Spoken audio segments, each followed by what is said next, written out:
She put this in her hair and now it grows uncontrollably. Has hair longer than her 15-year-old niece. Beauty is something we all want to own, but that is not so easy to get.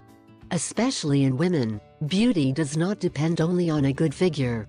This is complemented by a number of factors that favor the figure of people. Specifically in the face, it is required that each thing complements the beauty of another. That is what happens to the hair and face, which complement each other.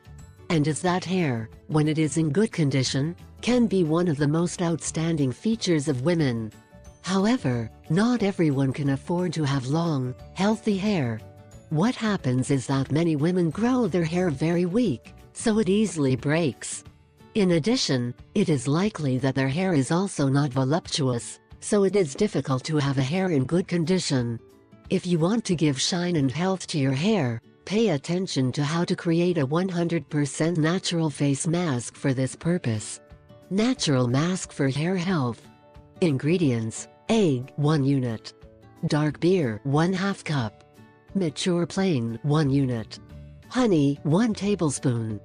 Preparation and use: 1. The first thing to do is to carefully peel the banana and chop it into small pieces.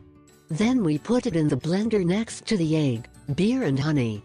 These ingredients will liquefy very well until a homogeneous substance is obtained. With that, our hair mask is ready. 2. First, we must moisten our hair with a little water. Then we will apply this substance in the hair, from the root to the tip. Now let's act for 60 or 90 minutes and then wash the hair as usual. This process will be repeated once a week.